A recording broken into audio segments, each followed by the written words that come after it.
Jamaah sekalian, para santri, para alumni yang insyaallah kita diberkahi, dirahmati, juga insyaallah kita akan disyafaati oleh Rasulullah sallallahu alaihi wasallam. Kita lanjutkan majelis Al-Hisam ini dengan kajian meneladani akhlak Rasulullah sallallahu alaihi wasallam. Dalam Al-Qur'an surah Al-Ahzab, A'udzu billahi minasyaitonir rajim. Laqad kana lakum fi Rasulillah uswatun hasanah liman kana yarjullaha wal yawmal akhir wa dzakarallaha katsiran. Sungguh pada diri Rasulullah sallallahu alaihi wasallam terdapat contoh suri tauladan yang baik. Bagi siapa? Bagi mereka yang mengharapkan rahmat Allah, bagi mereka yang senantiasa lahir batinnya untuk menuju kampung akhirat.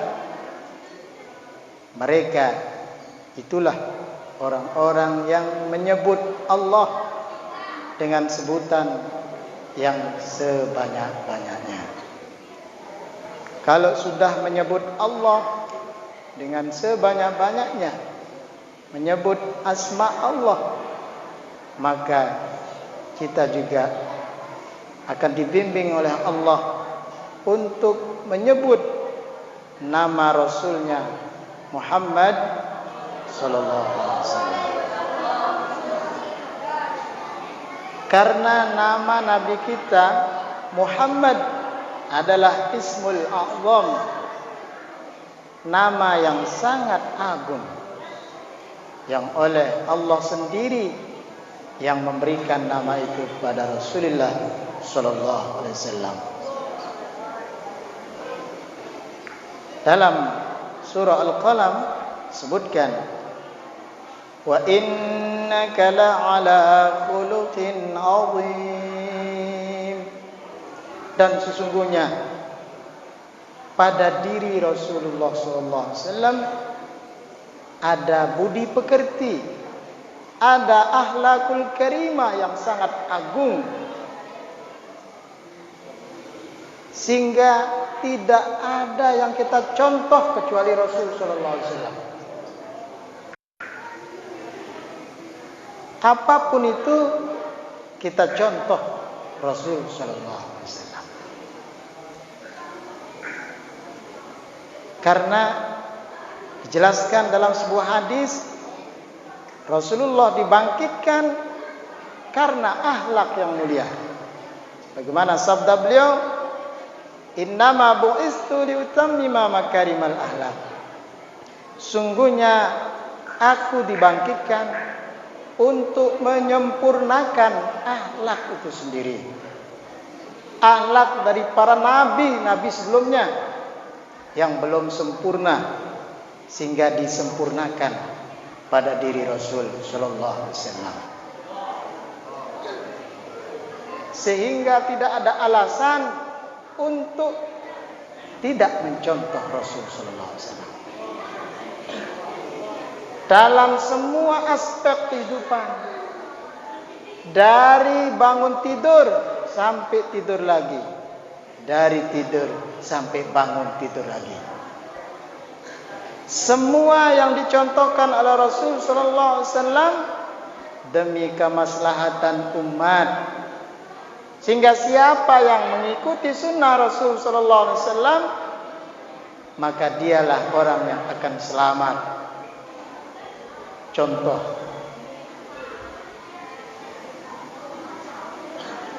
kalau kita makan, Rasulullah makan dengan bersila. Rasulullah makan dengan tangan kanannya. Ternyata di balik sunnah banyak rahasia yang tersimpan, dan hanya orang-orang yang mengikuti sunnahlah yang akan mampu meraih rahasia dari sunnah itu sendiri. Sehingga orang yang makan sesuai dengan sunnah Rasulullah, mereka lah orang-orang yang akan sehat pencernaannya, sehat badannya. Karena makan dengan cara duduk bersila, bukan duduk di atas kursi, tapi duduk bersila seperti ini. Misalnya yang santriwati duduknya bersimpuh, yang santriwan duduknya bersila. Kajian medis, duduk bersila, duduk bersimpuh seperti ini, ada katup di lambung kita, di atas itu ada katupnya. Apa nama katup? Tutupnya. Kalau kita duduk seperti ini, dia tertutup katup itu. Kalau kita berdiri, dia akan terbuka. Kalau duduk seperti ini, dia tertutup. Ntar kalau kita bangun, dia akan kebuka begitu. Kalau kita makan sambil berdiri, katupnya terbuka, makanan itu langsung masuk ke lambung, sehingga susah dicerna. Kalau dia tersimpan dulu di sini sebelum masuk ke lambung, ternyata ada rahasia makan pakai tangan. Tangan kita ini mengandung enzim. Apa nama enzim? Nanti cari di Mbah Google. Enzim. Ini ada cairan. Sehingga kita dianjurkan cuci tangan dulu sebelum makan, supaya enzimnya cepat keluar. Baru kita makan. Enzim itu membantu melunakkan makanan. Sehingga pakai tangan. Kalau pakai sendok, nggak ada enzimnya, sehingga makin sulit dicerna di lambung. Sudah sambil berdiri, sudah sulit dicerna. Bagaimana manusia modern bisa sehat? Sehingga sekarang yang banyak menjamur itu dokter SPPD. Apa nama SPPD? Spesial penyakit dalam. Ya, karena manusia modern tidak mengikuti sunnah Rasulullah SAW, sehingga mereka banyak yang sakit. Coba kalau kita pergi pesta, semua orang duduk di atas kursi, sehingga suatu saat Pak Tuan pernah hendak kebagian kursi, asik.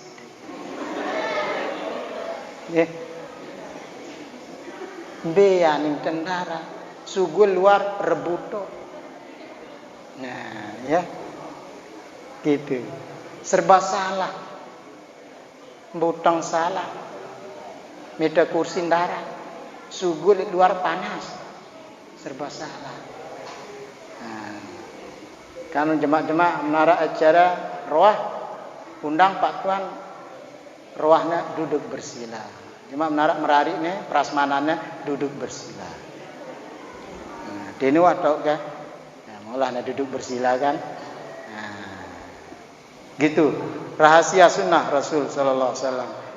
Apapun sunnah Rasul, apapun ucapan, perbuatan, ketetapan Rasul, semua kita contoh, kecuali hal-hal yang khusus pada diri Rasul Sallallahu Alaihi Wasallam. Ada hal-hal yang khusus. Karena al-aslu fi'lun nabi, asalnya perbuatan Nabi itu lil iqtida, untuk diikuti, semuanya diikuti.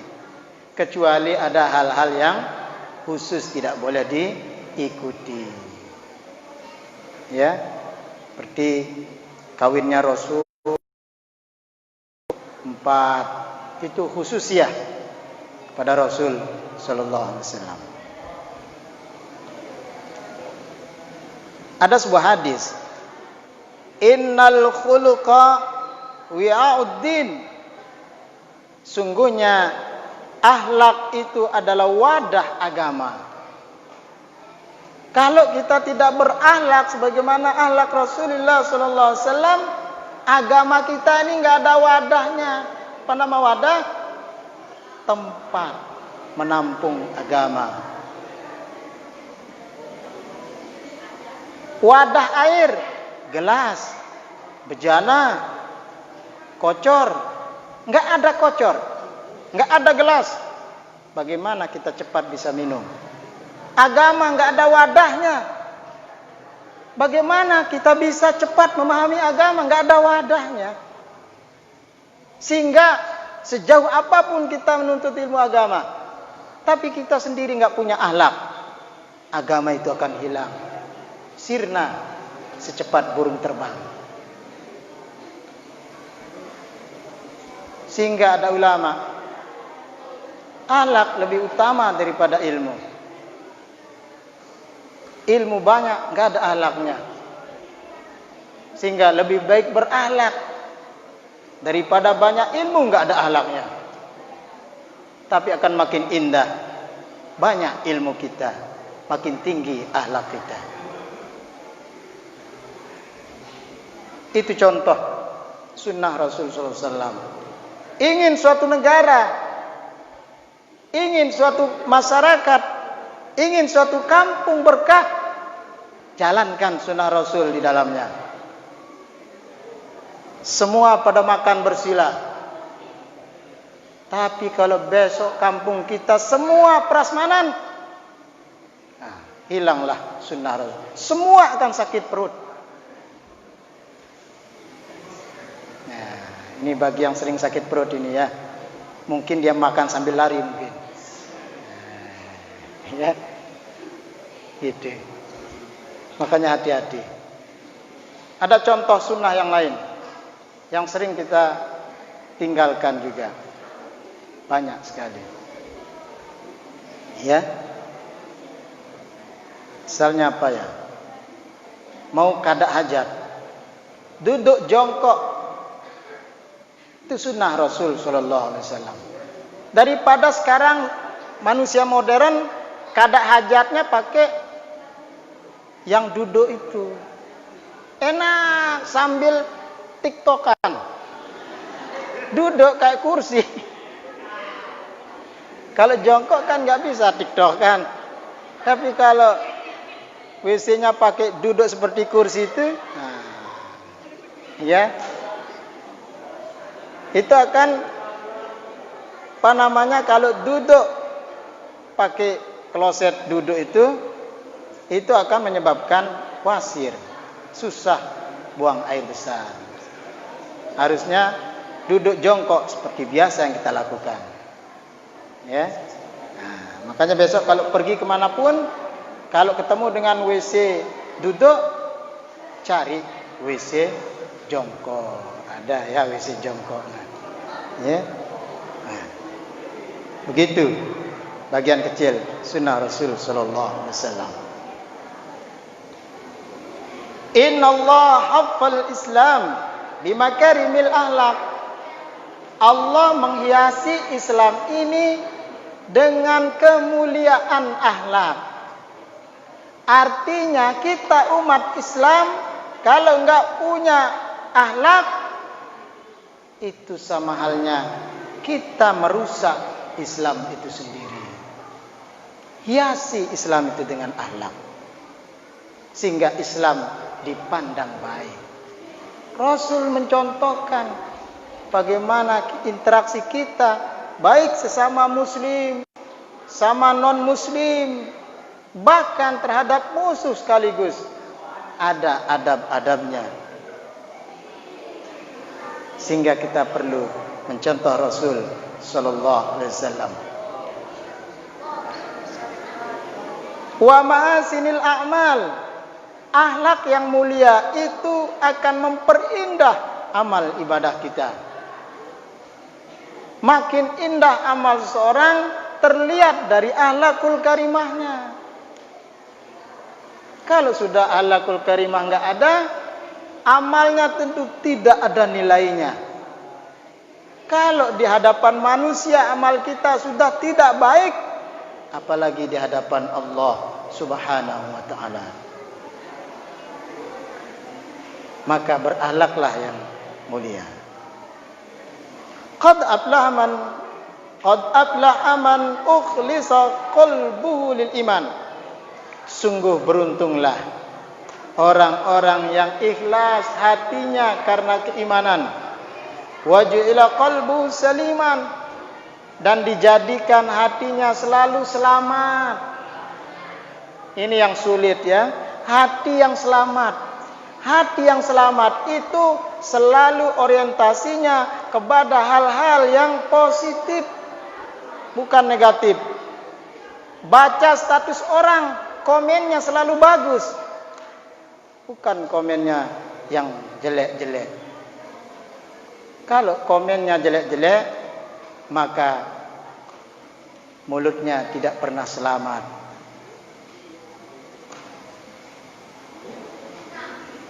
Hatinya tidak pernah selamat. Karena ciri hamba Allah, wa idza khatabahumul jahilun qalu salama. Sama orang bodoh pun hamba Allah yang mulia itu akan menjaga tutur katanya. Dia selalu mengucapkan yang baik-baik, yang sekiranya ucapannya itu menyelamatkan dirinya, menyelamatkan orang, menyenangkan dirinya, menyenangkan orang. Tidak sebaliknya dengan kita. Tidak bisa baca komenan langsung saja spontan balas. Ya. Hati-hati. Kadang dunia modern ini menjerumuskan kita pada hal-hal yang negatif. Walisanhu sadiqan. Orang yang akhlaknya mulia itu lidahnya selalu berkata benar, jujur. Wa nafsu mutmainnah. Jiwanya selalu tenang. Mendapatkan ketenangan itu harus selalu dalam kebaikan-kebaikan. Kalau kita berbuat maksiat sudah enggak tenang, sudah itu. Tidak ada ketenangan bagi orang yang maksiat. Tidak ada. Kesana kemari hanya membawa kegelapan. Tapi kalau orang yang selalu berbuat baik, dia itu menyerap kebaikan-kebaikan. Kebaikan itu adalah cahaya. Dia menyerap cahaya-cahaya. Makin banyak cahaya yang diserap dalam jiwanya, nanti akan meluap dan akan mengeluarkan cahaya sehingga orang akan tersinari. Bahkan nanti masuk ke alam kegelapan, dia akan muncul bersinar di alam kegelapan, yaitu alam barzah. Banyak-banyaklah berbuat baik, baca Al-Quran, sholawatan, ya, berucap yang baik, berucap yang benar. Jangan buat status yang tidak baik. Karena sekarang status-status sudah semua pada tidak baik. Komen-komen sudah tidak baik. Ya. Apalagi membuat status yang tidak baik akan menjadi dosa jariah untuk kita. Semua orang baca, semua orang pun berdosa, tapi semua dosa akan dititik beratkan, dikembalikan kepada orang yang buat status itu sendiri. Sudah orang lain berdosa dan semua orang dosa pun kembali kepada dia yang buat status yang tidak baik. Sehingga hati-hatilah di dunia media sosial. Wa khaliqatuhu mustaqimah. Akhlaknya lurus. Mana akhlak yang lurus? Akhlak yang mencontoh Rasulullah sallallahu alaihi wasallam. Cara tidur Rasulullah sallallahu alaihi wasallam, hadap utara, berbaring dengan badan sebelah kanan di bawah. menaruh tangan di bawah pelipis. Ya, kalau kita tidak, bahkan tidur kita tengkurap, tangan malang, kaki malang. Padahal, ya, tidurnya setan. Tidurlah seperti Rasul Sallallahu Alaihi Wasallam.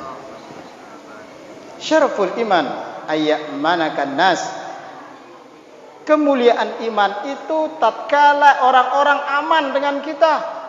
Tapi kalau orang-orang terganggu dengan kita, berarti kita belum memiliki kesempurnaan iman. Jangan sampai juga ibadah kita mengganggu orang lain, berarti belum sempurna iman kita. Sehingga Allah pun memberikan batasan-batasan dalam syiar-syiar agamanya. Bukan semua harus disyiarkan. Ada batasan-batasan syiar itu sendiri.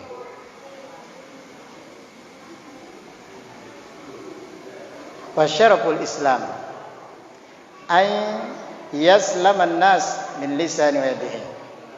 Dan kemuliaan Islam itu terletak pada selamatnya manusia dari lidah kita dan tangan kita.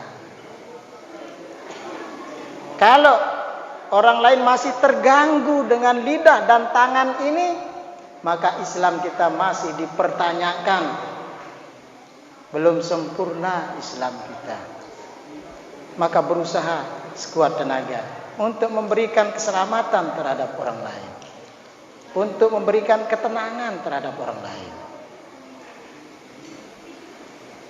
Makanya kita ngaji tidak boleh sampai lewat jam 9, setengah 10. Kita akan segera tutup. La yadkhulul jannah say'un ma malakah. Tidak akan masuk surga orang yang memiliki akhlak yang buruk. Karena akhlak yang buruk bagian daripada kegelapan. Kegelapan enggak bisa masuk ke ruang cahaya. Tidak bisa masuk ke tempat cahaya. Dia akan terpental dari cahaya. Dia akan sirna, dia akan hilang kalau ketemu dengan cahaya. Al-khalqul hasan yuznibul khataya. Akhlak yang baik itu bisa mencairkan kesalahan, bisa mencairkan dosa. Kama yuznibul ma'ul jalid, sebagaimana air bisa mencairkan es batu, itu salju. Enggak usah pakai palu mencairkan es batu, tapi pakai air. Mencairkan dosa dengan akhlak yang baik. Sebaliknya, makin kita berakhlak buruk, malah makin menambah dosa kita. Wal khuluqus su' yufsidul amal. Akhlak yang buruk itu akan merusak amal, akan menghapus pahala. Sehingga hati-hati. Contoh kecil, kalau kita baca Quran di samping orang sholat, kita saking terbawa emosi sehingga kita baca Quran dengan suara tinggi, yang akhirnya teman kita yang sholat di samping kita pun terganggu. Maka terhapuslah pahalanya, rusaklah bacaan Quran kita, tidak bermakna. Sehingga hati-hati untuk beramal ibadah. Kama yafsudul khallul al-asal, sebagaimana cuka bisa merusak yang namanya madu.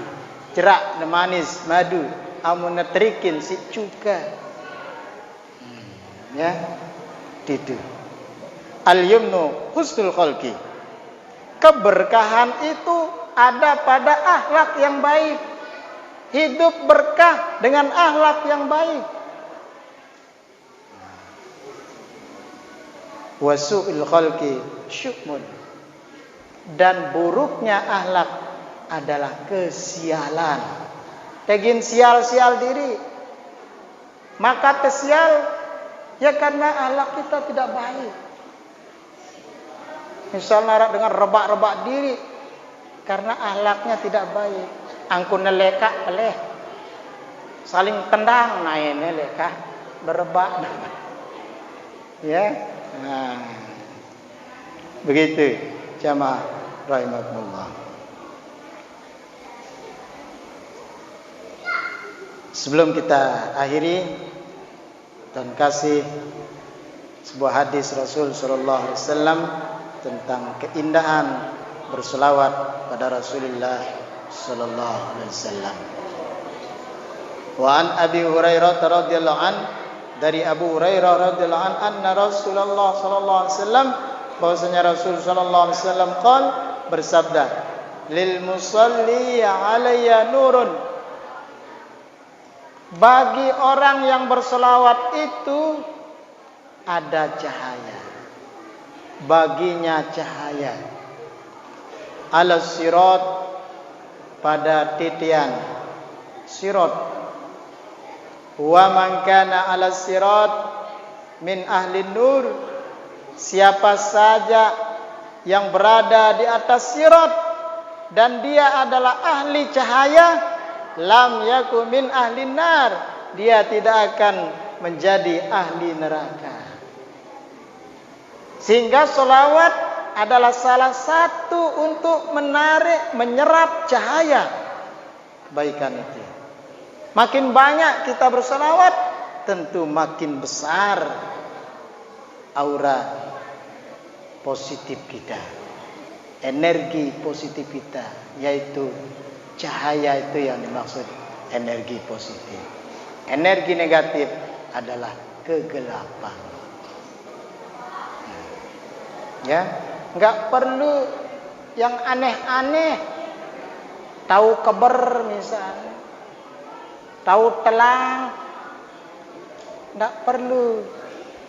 Malah orang yang ceket keber, ceket telang, ya, masih kalah dengan burung itu.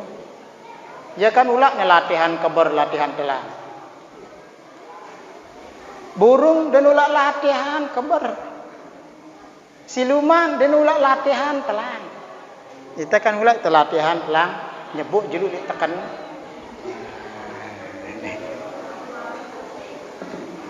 Makanya kalau ingin banyak cahayanya, banyak berselawat, beralakul karimah, baca Quran, itu semua amalan atau kebaikan yang mengandung cahaya.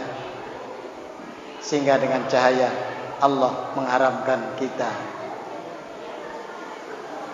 untuk masuk ke dalam neraka.